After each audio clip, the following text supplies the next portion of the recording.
How many times have you heard the counsel to avoid debt like the plague? Is all debt created equal? Is it possible that some debt could be good and other debt could be not so good?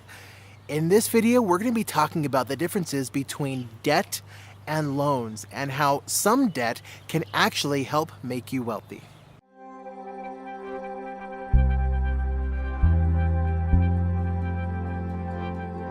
When you were growing up, did you ever hear the phrase, avoid debt like the plague?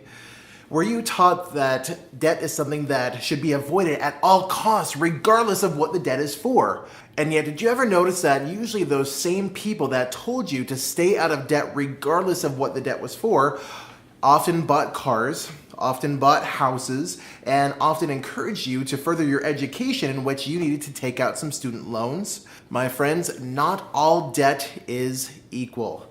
There is a major difference between debt and loans. Can some debt actually be good?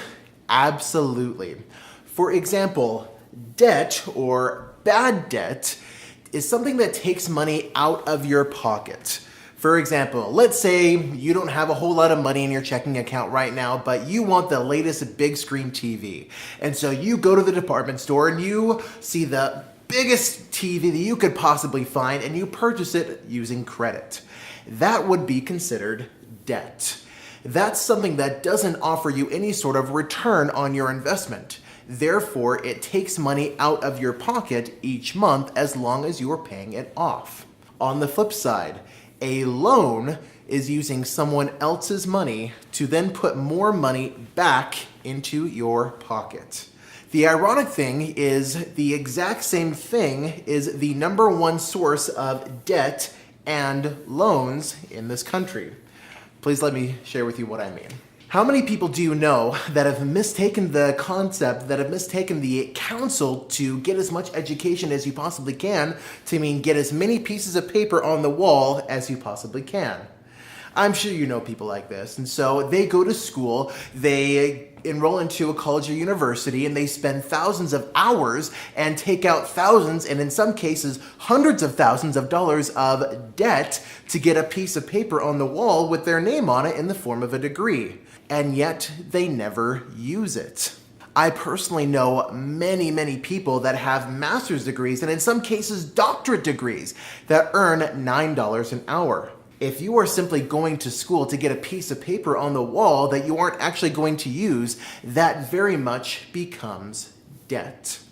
On the flip side, let's say you go to school or you take out some loans in order to get education that you do use. That very much becomes a loan. You are using someone else's money in order to put more money into your pocket. And again, education that you do use is the number one source of actual loans in this country. A lot of people have this misconception that they have to avoid debt like the plague. And again, if you are avoiding this kind of debt, that might be sound advice. However, I love loans. I love being able to use other people's money. In some cases, it might be the bank. In some cases, it might be credit. In some cases, it might be personal loans from a friend or family member to then put more money into my pocket. A lot of people with what I call a poor or middle class mentality view debt like this crushing weight. And again, their biggest financial goal is to get out of it. One of the first things that I like to do when I meet with my mentoring students one-on-one for the first time is I have them fill out a questionnaire. And one of the questions in that questionnaire says, if you had any 3 wishes granted to you right now, what would they be? And I can't tell you how many times people put debt-free. And I look at them and I say, let me ask you a question. You could have wished for absolutely anything that you wanted to wish for, and you put debt-free. How come you didn't ask to be rich? If you were rich, you would probably have plenty of money to pay off all your debts, plus have much more. And it's fascinating because they always kind of scratch their heads, they look at me with a confused look on their face, and they go, I never thought of it that way. And I say, of course, that's why you're not rich. My friends, one of the things that I call the be-all, end-all middle-class financial goal is to simply be debt-free.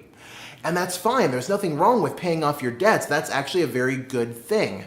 However, if you're viewing all debt the same, and you believe that any form of borrowing is bad, you are going to pass up on a lot of amazing opportunities to then put more money into your pocket.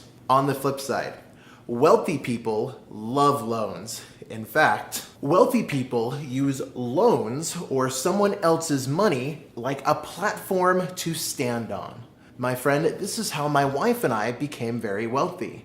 We decided to invest in ourselves in the form of education in order to gain more skills, which then allowed us to turn around and create more money. Imagine, if you will, that you are currently earning $2,000 per month, and that what you owe to credit cards or car payments or whatever is a nice round $10,000.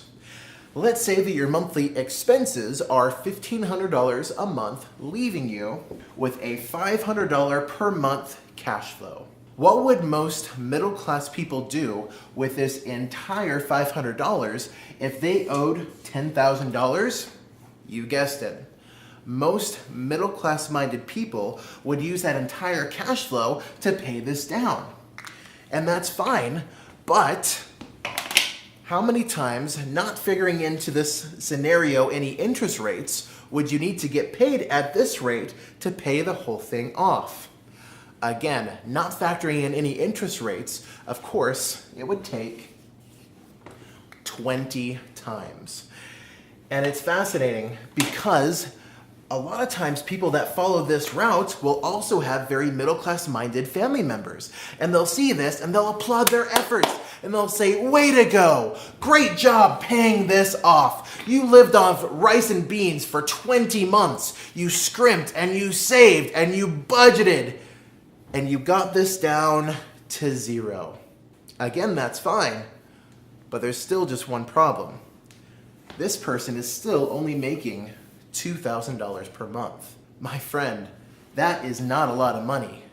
Maybe in some third world country, they may see that and go, $2,000 a month, that's amazing. But here in our country, that's not going to get you very far.